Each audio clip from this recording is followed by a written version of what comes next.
The splash was so loud it tore the silence apart.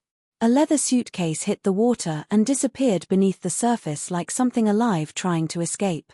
For a moment, I just stood there on my porch, frozen, my glass of sweet tea trembling in my hand. Then I saw who threw it. Sloane. My daughter-in-law. She didn't even look back. The silver sedan I'd once helped her wash every Sunday sat at the edge of the lake, engine running, dust still swirling behind it. She slammed the trunk shut, climbed into the driver's seat, and sped off down the dirt road as if the devil himself was chasing her. And maybe he was. My heart began to hammer so hard I could hear it in my ears.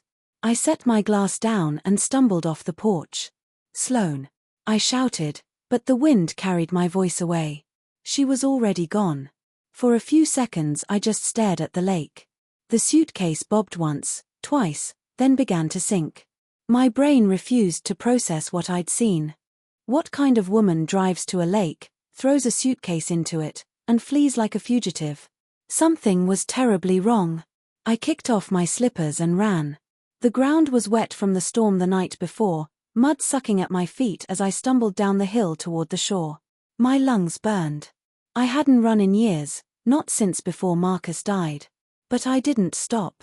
The suitcase was sinking fast, leaving only small ripples behind. I waded into the lake without thinking. The water was cold enough to steal my breath. My nightgown clung to me, heavy as lead. I reached for the suitcase, missed once, then caught a handle and pulled with everything I had. It was heavy. Too heavy. Something about that weight sent a chill up my spine. My legs trembled as I dragged it toward the bank, slipping on the wet mud, gasping for air.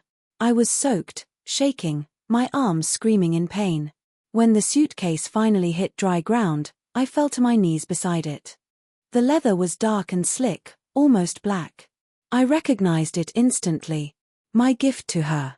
The one I'd given Sloane on her wedding day. To carry your dreams wherever you go, I'd said, proud of the young woman marrying my only son.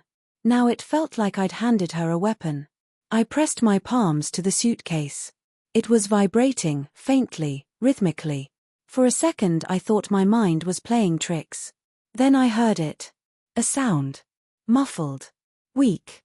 A cry. My blood froze. No, I whispered, fumbling with the zipper.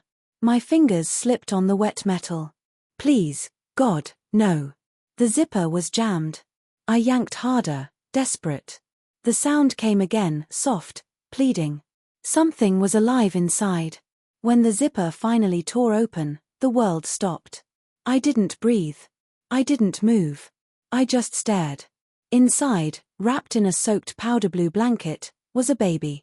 A newborn. Tiny. Pale. Still. Oh my God, I gasped, hands flying to my mouth. He wasn't moving. His lips were blue, his skin ghost white.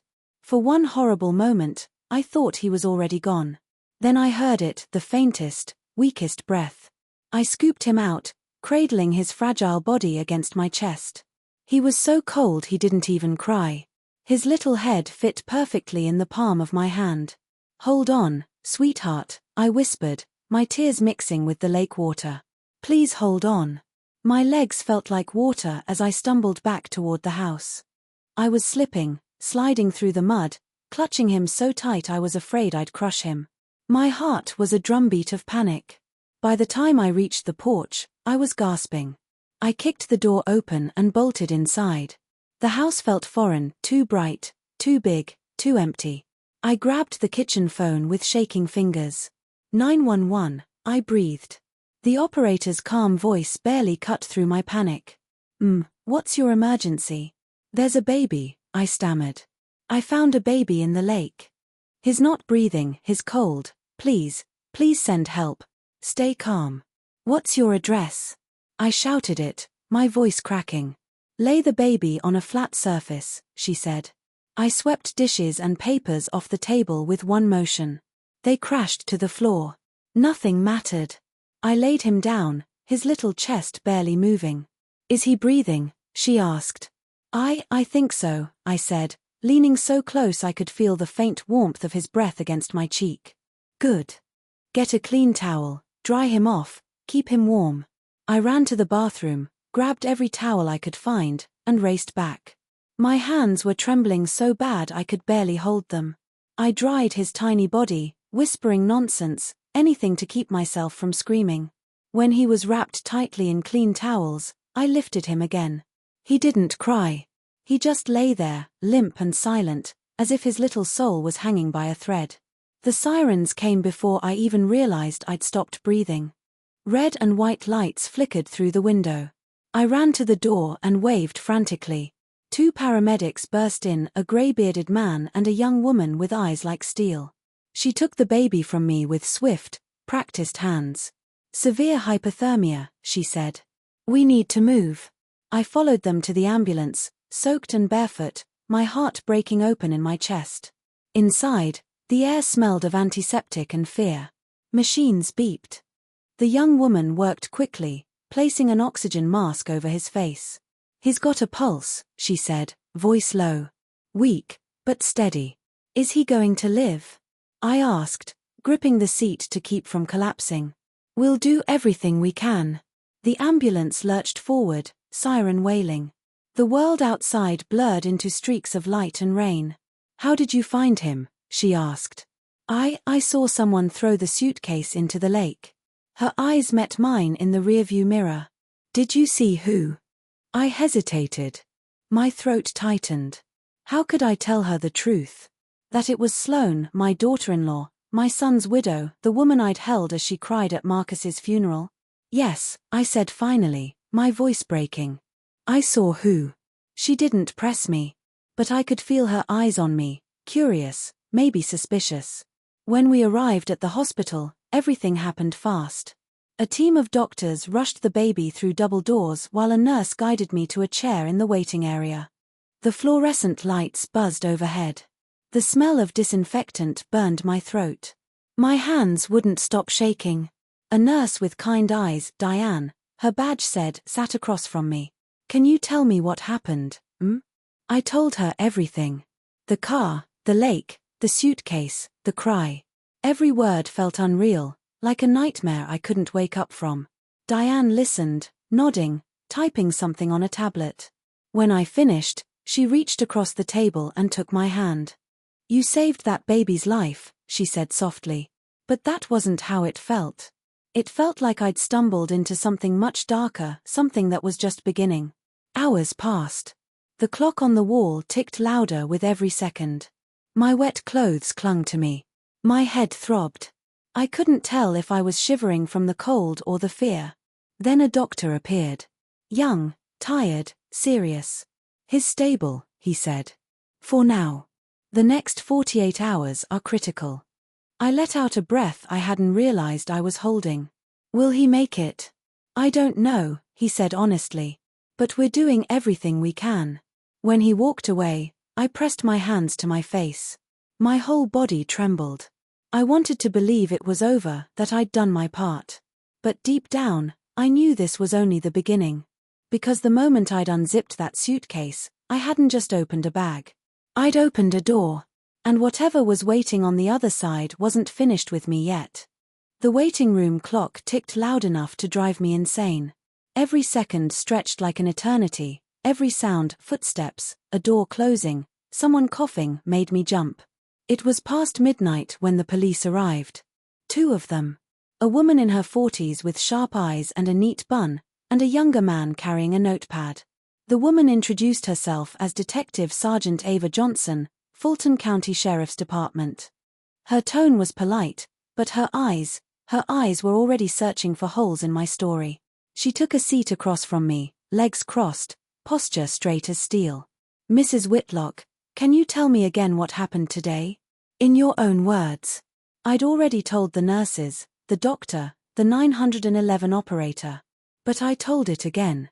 Every detail. The silver sedan, Sloane at the lake, the suitcase, the sound, the baby. Ava's face didn't move. No expression. Just that steady, unnerving stare. "And you're certain it was your daughter-in-law, Sloane Whitlock?" "Positive," I said. My voice came out stronger than I felt. "When was the last time you saw her before this?" 3 weeks ago. On the anniversary of my son's death. Your son, Marcus Whitlock, correct? Yes. She nodded slowly, taking notes. And your relationship with Sloane? I hesitated. We were civil. Civil, she repeated, like the word itself was evidence. I felt my cheeks flush. We weren't close. We never were. But I would never accuse her of something like this if I wasn't sure. Ava leaned forward slightly. Do you blame her for your son's death, Mrs. Whitlock? My breath caught. What? No, why would you ask that? It's just a question, she said smoothly. The report says Marcus died in a car accident 8 months ago. He was driving. Sloane survived. Yes, I said tightly. It was raining. The car skidded. Her eyes didn't leave mine. And you never suspected anything unusual? Unusual. The word hit like a blade. Of course I had. 4 months, after the funeral, I'd lain awake wondering how Sloane walked away with a scratch while my son was buried under 6 feet of earth. But that was a thought I'd buried deep, where no one could reach it. I didn't suspect anything, I lied. She smiled, barely. I see. The younger officer scribbled notes while she continued, her tone patient, but her eyes sharp as glass. Did anyone else see her at the lake? No. Do you have any photos, videos, security footage? No. I wasn't exactly thinking about filming my daughter-in-law committing a crime. Of course, she said, but her tone told me she'd already filed that answer under inconveniently unverifiable. Ava closed her notebook. We'll need you to come to the station tomorrow to make a formal statement. Until then, do not attempt to contact Sloane. Do you understand? Yes, I whispered. She gave me her card. If she reaches out to you, or if you remember anything, no matter how small, call me immediately. When they left, I finally exhaled.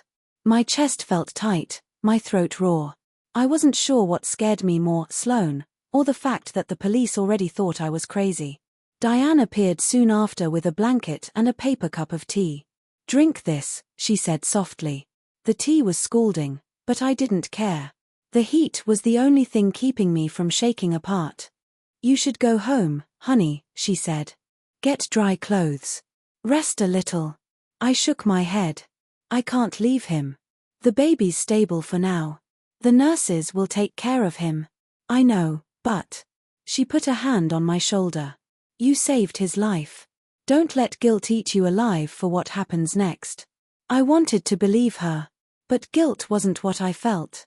It was fear. Fear that I'd only saved him from the water to lose him to something worse. I stayed the whole night. I didn't sleep, didn't even close my eyes. The nurses came and went, and each time I begged them for updates. His stable, they said. His fighting.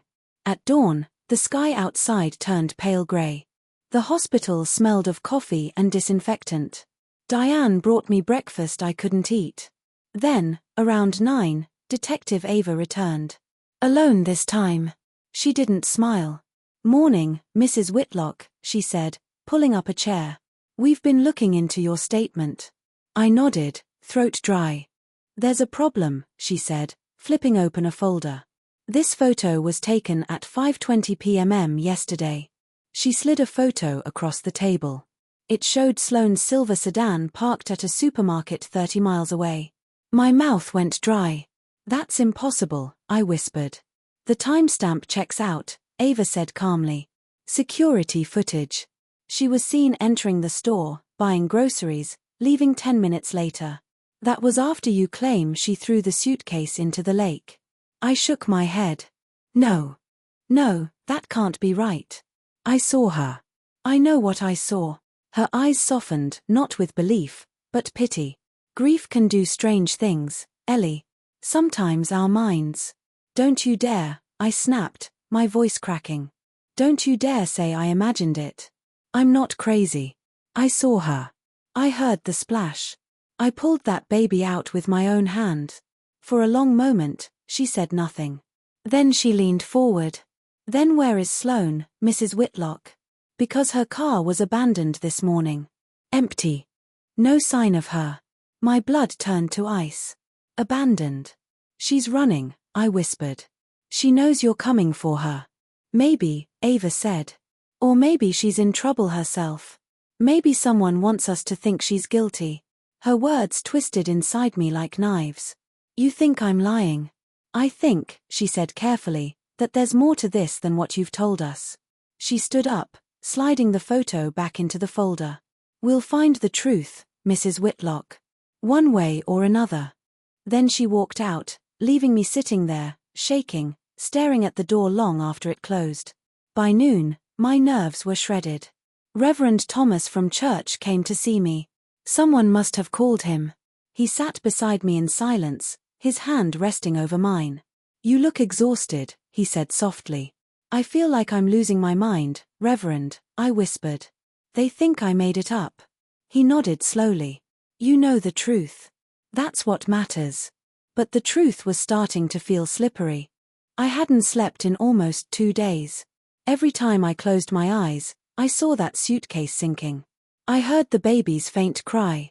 I saw Sloane's face, twisted, desperate, guilty. But what if I was wrong? What if it wasn't her? What if grief had turned my eyes into liars? I pressed my palms to my face. God help me, I whispered. By the time evening fell, I was still in the same chair. My clothes were dry, but my heart wasn't. Then the call came. Diane's voice trembled through the line. Ellie, you need to come back to the hospital. Now. My blood ran cold. Is the baby? He's alive, she said quickly. But you need to see this for yourself. I drove like a madwoman, barely remembering the road. My hands shook on the wheel, the sun already setting behind the trees. When I arrived, Diane was waiting by the elevator, her face pale. She didn't speak. She just led me down a long hallway to a small conference room. Inside sat Detective Ava, the social worker from earlier, and a man in a dark suit. They all looked at me like I was about to shatter. Ava's voice was calm but heavy. Ellie, we got the DNA results from the baby. I blinked, confused. DNA results. The man in the suit spoke for the first time. The baby is your grandson, Mrs. Whitlock. For a second, the world tilted sideways. I grabbed the edge of the table to stay upright. What did you just say? Marcus's biological son, Ava said quietly. Born 3 days ago. My mind couldn't catch up. My heart felt like it had stopped. That's impossible, I whispered. Marcus has been dead for 8 months. Ava exchanged a look with the man. Sloane was pregnant when Marcus died. She hid it. We have proof. My legs gave out. I collapsed into the chair. A baby. Marcus's baby. The one I'd pulled from that suitcase. The one Sloane had tried to drown. The truth didn't just hit me. It detonated. The words echoed through my skull until they lost meaning. He's your grandson. I just stared at them. The detective, the doctor, the lawyer. Their lips were still moving, but I couldn't hear a thing over the roaring in my ears. Marcus's son. Marcus, my baby boy, gone 8 months now. I wanted to laugh, scream, and collapse all at once. I shook my head. That's impossible, I whispered. You must have mixed something up. Marcus didn't have any. Mrs. Whitlock, Dr.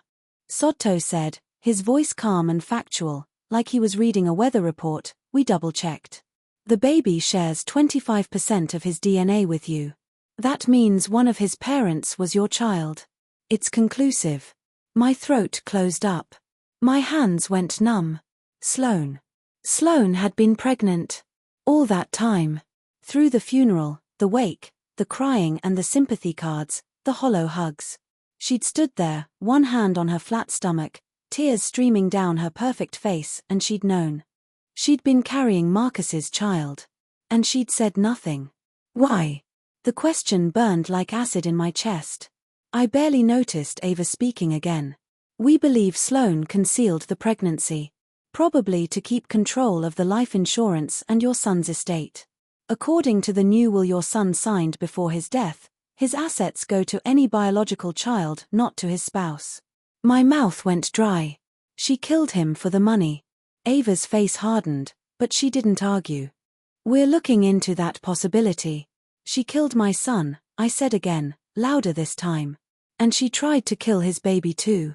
No one corrected me. No one said you're wrong, Mrs. Whitlock. That silence was worse than any answer. Hours passed in a blur. I don't remember driving home. I just remember the sound of crickets near the lake, the rippling of dark water, the echo of my own footsteps on the dock. The same place I'd seen Sloane. The same place I'd pulled my grandson from the lake. The police had taken the suitcase, but I could still see where it had lain half buried in the mud. My knees gave out, and I sank onto the wet ground. Marcus had trusted her, loved her, died because of her. And now his baby was lying in a hospital incubator, fighting for every breath he could take. I pressed my hand to my chest. I'll take care of him, I whispered to the night.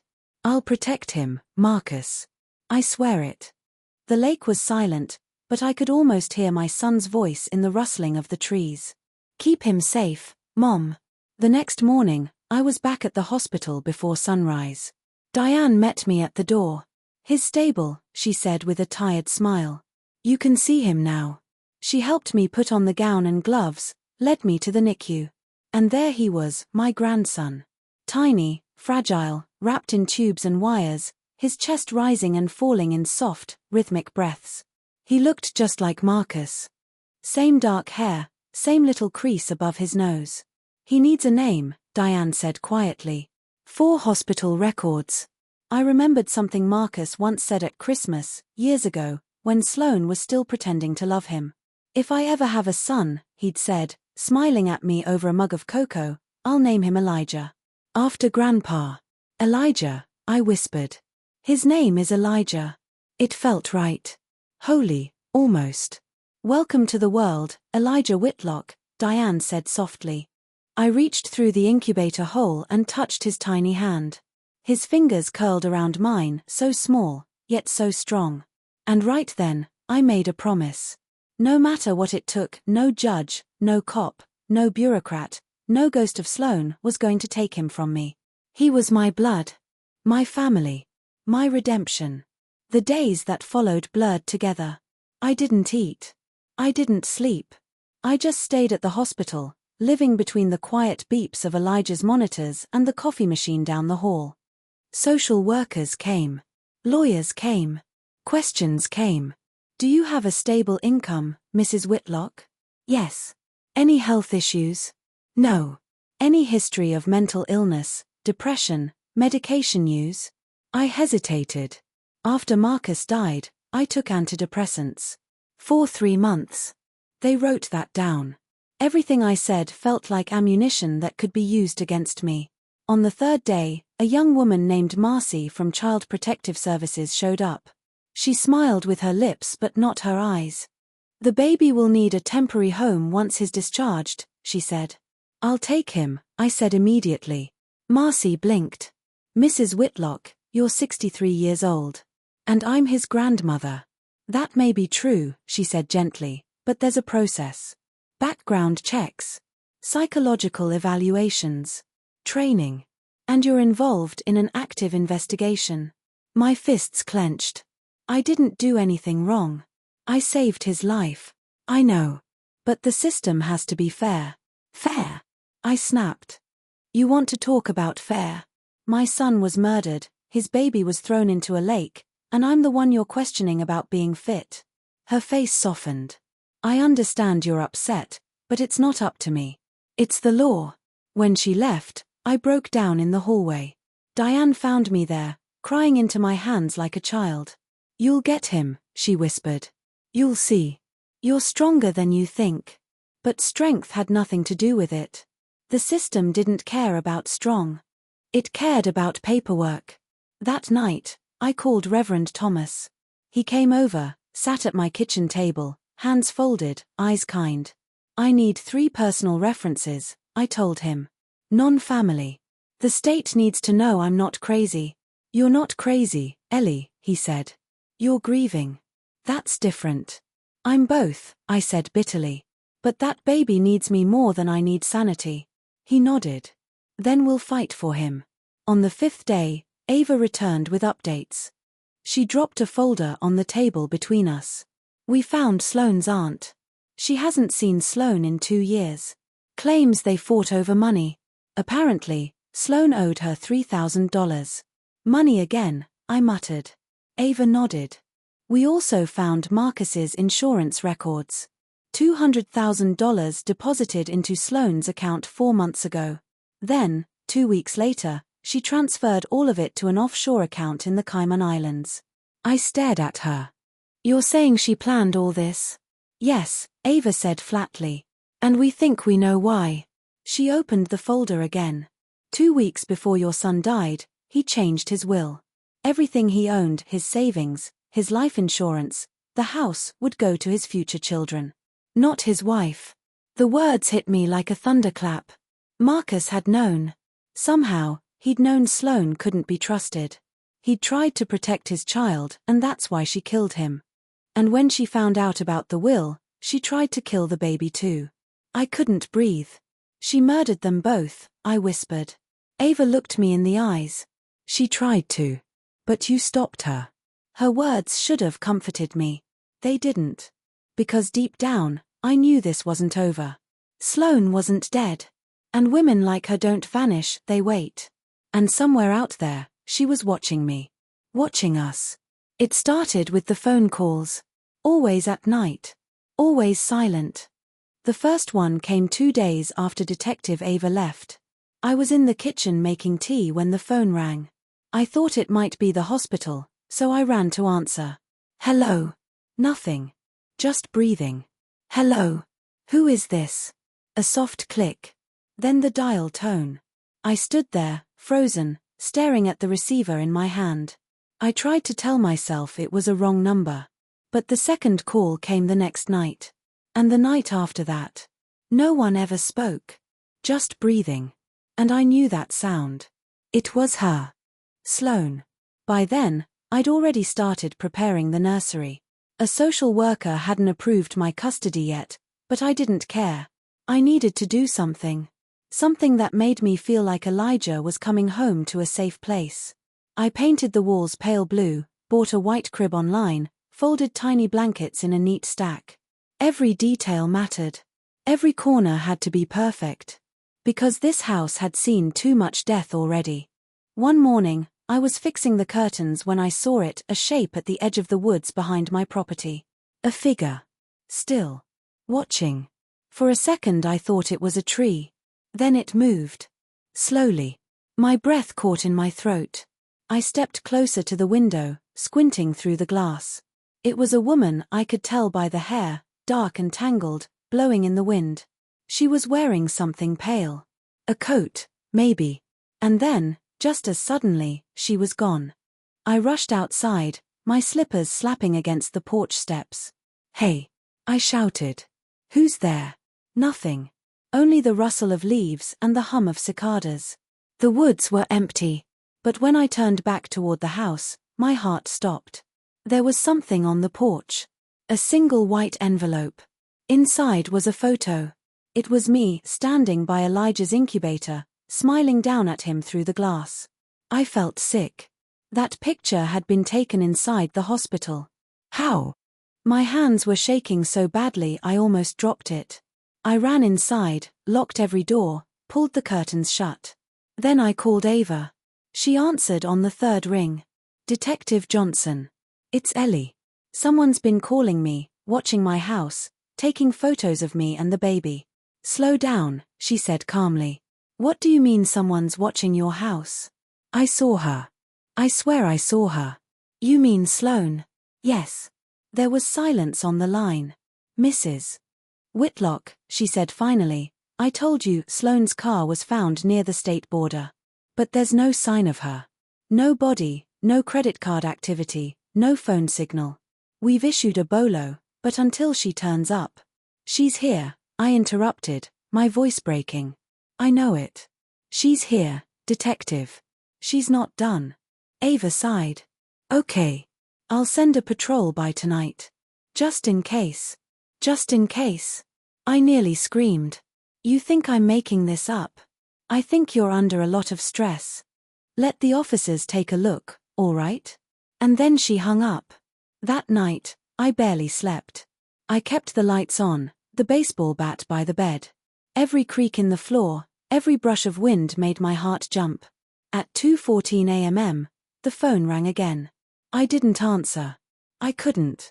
I just sat there, staring at it, my hands shaking. The ringing stopped after 4 tones. Then, a knock at the door. Soft. Slow. 3 knocks. I froze. Another 3 knocks. Who's there? I shouted. My voice sounded too loud in the stillness. No answer. I grabbed the bat and crept to the window. My house was surrounded by darkness. The porch light flickered once, then went out. And that's when I saw it. A face. Pressed against the glass. For one terrifying second, our eyes met, hers wide, lifeless, shining in the moonlight. Sloane. I screamed and stumbled backward, knocking over a lamp. By the time I scrambled up and looked again, she was gone. My heart thundered in my ears. I called 911, my words tumbling out between gasps. Within minutes, 2 officers arrived. They searched the woods. Found nothing. No footprints. No signs of entry. Probably a prank, one said. I stared at him like he'd lost his mind. Do you think I'm senile? I saw her. He gave me that look the kind people give to the very old or the very unstable. You should get some rest, When they left, I locked every window and door again. But I didn't rest. I couldn't. Because I knew what I saw. And I knew she was coming back. The next morning, Diane called. Elijah's breathing on his own, she said, her voice trembling with relief. He's doing better, Ellie. Tears spilled down my face. Thank God. They're moving him out of intensive care soon. I'll be there, I said immediately. Tell them I'm coming. When I arrived at the hospital, Ava was already there. She looked tired, hair pulled back, dark circles under her eyes. Good news about the baby, she said. But we need to talk. She handed me a folder. Inside was a photograph, another one. It was Sloane. But not how I remembered her. Her hair was longer, her eyes hollow, face gaunt. The photo had been taken by a gas station security camera 2 nights ago, over 200 miles away. She's alive, Ava said quietly. And on the move. I felt dizzy. Why would she come here then? Why would she call me? We're not sure, Ava said. But we traced a disposable phone that made repeated calls to your landline. It was purchased in the same town where her car was found. So she's nearby. Maybe. Or maybe she wanted you to think she is. What does that mean? Sometimes, Ava said, people like Sloane enjoy watching the damage they've caused. They plant fear, then step back and let it grow. Her words chilled me. But that night, as I stood beside Elijah's crib, I knew one thing: fear wasn't enough to stop me anymore. I bent over, kissed his tiny forehead, and whispered, "She won't hurt you again. I promise." And I meant it. Whatever Sloane was planning, I was ready for her. Or at least I thought I was. Because 2 days later, I woke up to the smell of smoke. And when I ran to the nursery, Elijah's room was on fire. The air was thick with smoke before I even opened my eyes. At first, I thought I was dreaming. The smell was faint, burnt plastic, something acrid. Then I heard it, a faint crackle, soft but growing, like the whisper of hell itself. I shot up in bed. My throat burned. Elijah. The word tore out of me like a scream. I stumbled down the hallway barefoot, the bat still beside my bed but useless now. Heat licked at the walls. The nursery door was glowing faintly orange. I grabbed the handle, it was hot. I didn't care. I shoved the door open. Flames were crawling up the curtains, devouring the pale blue paint I'd brushed on just days before. The crib was near the window, the blankets already smoldering from the heat. Elijah. He wasn't there. The crib was empty. For a moment, my brain refused to process it. The smoke stung my eyes, made everything blur. My lungs screamed for air. Then I heard it, a faint sound from behind me. A cry. I turned. He was on the floor, wrapped in his towel, just outside the door. Someone had placed him there. Someone had moved him. I didn't think. I just acted. I scooped him up, shielding his tiny face against my chest, and ran. The flames were spreading fast across the wallpaper, up the ceiling. The oxygen roared like an animal. I burst out the front door, stumbling into the cool night air, coughing, gasping. My house, my whole life, was on fire. Neighbors started pouring out of their homes, shouting. Someone called 911. A man tried to grab me, to pull me back from the heat. You have to get away from there. But I couldn't look away. I just stood there, barefoot in the dirt, clutching Elijah to my chest while the flames consumed everything I'd ever known. My memories. My husband's photos. Marcus's childhood toys. Gone. The fire trucks came within minutes, but by then, the roof had already collapsed. It was over. At the hospital, Diane met me in the ER. My hair was singed, my hands blistered, but I didn't care. Elijah's okay, she said softly, cradling him in her arms. He's a little dehydrated, but he's safe. I broke down. The sobs came out of me in waves, ugly, loud, uncontrollable. I had lost everything but him. When I finally caught my breath, I whispered, "Someone did this. It wasn't an accident." Diane looked at me gently, but there was fear in her eyes. "The fire marshal hasn't confirmed anything yet, Ellie." It was her. Sloane. She was here. "Ellie." "She moved him out of the room," I said, my voice trembling. "She could have killed us both, but she didn't." "Why? Why save him?" Diane didn't answer, and maybe that was because there wasn't an answer that made sense. Detective Ava showed up an hour later. Her shirt smelled faintly of coffee and ash. "They found signs of forced entry," she said, pulling up a chair beside my hospital bed. Back door lock was broken. And the fire started in the nursery.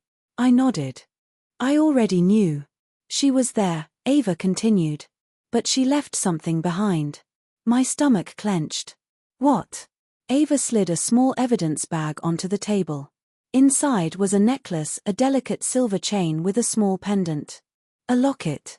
I recognized it immediately. Marcus had given it to Sloane on their first anniversary. I'd even helped him wrap it. My breath caught. "That's hers." Ava nodded grimly. "We found it by the crib." She leaned forward, lowering her voice. "Ellie, I need you to be honest with me. Has Sloane contacted you directly? Any letters, texts, anything?" "No," I said. "Just the phone calls. The photo. And now this." Ava scribbled something in her notebook. "We're setting up patrols near the hospital. Until we find her, you and the baby aren't safe." She paused, then added, "And there's something else. The lab finished testing the suitcase you pulled from the lake." I froze. Ava's tone dropped even lower.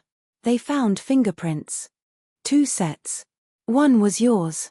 The other was," she hesitated, "Marcus's." My mind went blank. "That's not possible," I whispered. "He's been dead for 8 months."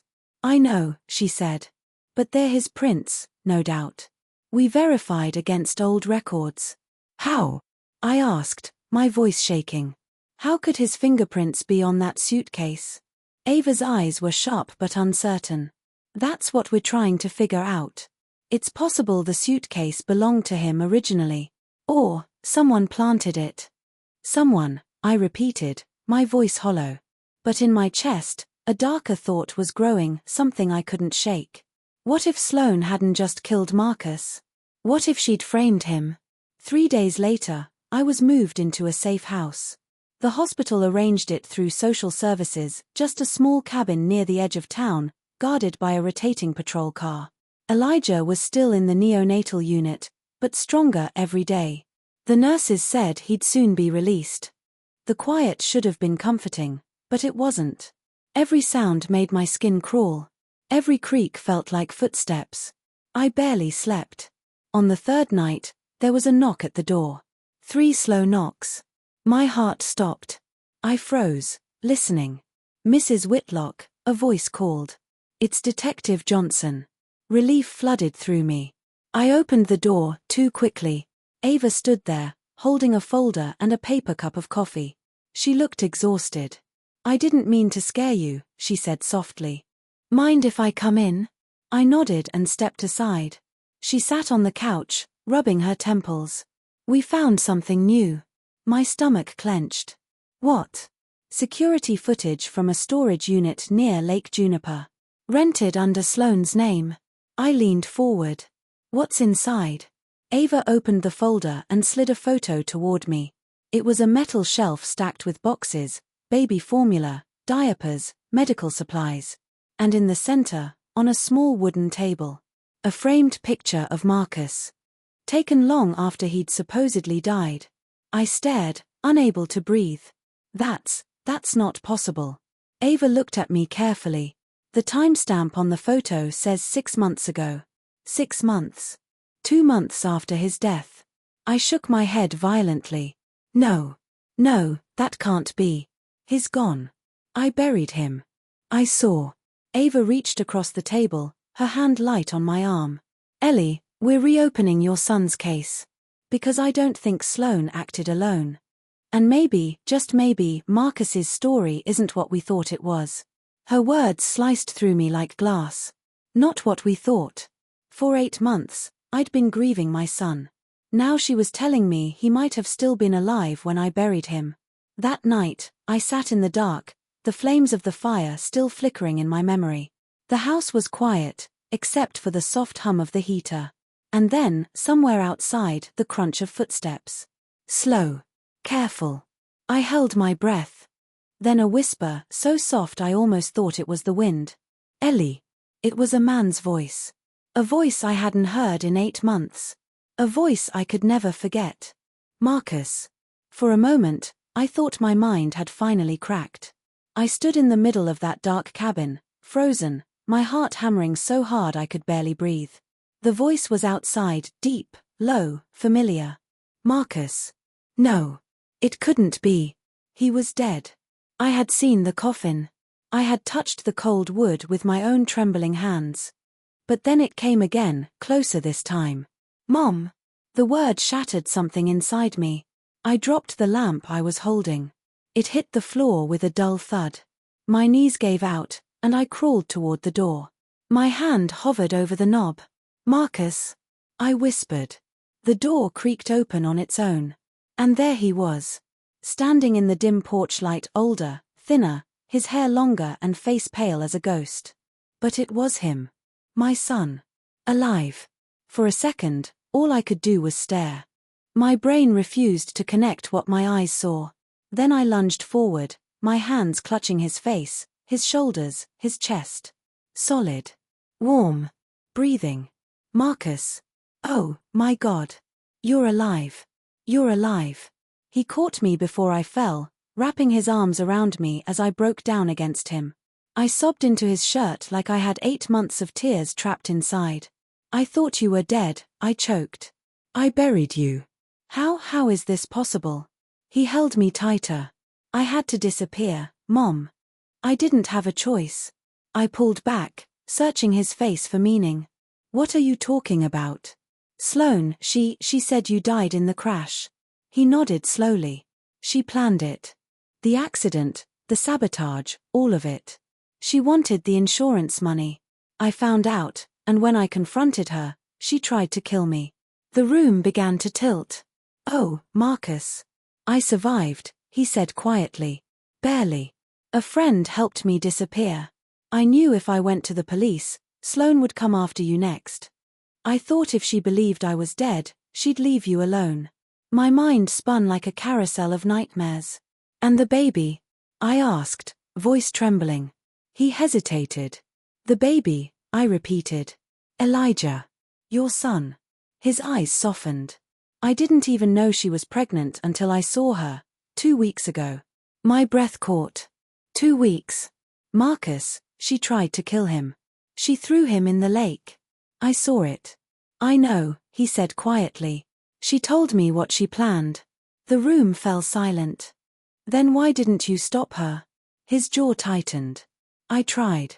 But she was already gone when I got to the cabin. Cabin? I asked, confused. He ran a hand through his hair. There's a place near the lake. It used to belong to her aunt. She'd been hiding there for months. When I tracked her down, she wasn't alone. A chill crawled up my spine. What do you mean? Not alone. He looked at me with eyes that no longer belonged to the boy I'd raised. She had help, Mom. Someone else wanted me gone. Someone with more to lose than her. What are you saying? Marcus swallowed hard. Dad. I froze. What? Dad was in on it. I shook my head violently. No. No, that's insane. Your father. He had debts, Marcus said flatly. Big ones. I found out after I took over his old accounts.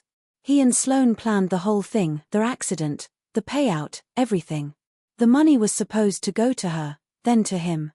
But after Dad died of that heart attack, she kept it all. The air in the room turned to ice. Your father was desperate, Marcus said. He made a deal with the devil, and Sloane became that devil.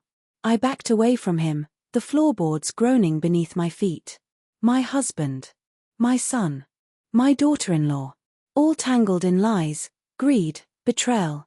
Marcus, I whispered, if that's true, why come back now? Because she's coming for the baby again, he said, voice raw. She knows Elijah's alive. She knows you have him. And she won't stop until she finishes what she started. The words hadn't even settled when the window shattered. Glass exploded inward. A single bullet tore through the lamp beside Marcus. Down, he shouted, grabbing my arm and pulling me to the floor. Another shot cracked through the night. She found us, I gasped. Marcus crawled toward the back door, motioning for me to follow. Stay low. We slipped out into the cold night air, crouching behind the old shed. My heart hammered against my ribs. And then, footsteps. Slow. Crunching in the gravel. A woman's silhouette appeared by the cabin door. Sloane. Her hair hung in wild tangles, her face pale under the moonlight. Her hand clutched a pistol. Marcus, she shouted. Her voice cracked, half-crazed. Come out, baby, we can still fix this. We can be a family again. I saw Marcus's jaw clench. She's lost it. She's dangerous, I whispered. Marcus, we have to call. Before I could finish, Sloane fired again. The bullet hit the shed inches from my head. Marcus lunged out from cover, tackling her to the ground. The gun flew from her hand, skidding across the dirt. They struggled, limbs flailing, shouts mixing with the sound of crickets and breaking glass. I grabbed the gun, my hands trembling. Stop! I screamed. Sloane turned toward me. Her face was streaked with blood and dirt, but her eyes burned with hate. You don't understand, she screamed. He was supposed to die. They both were.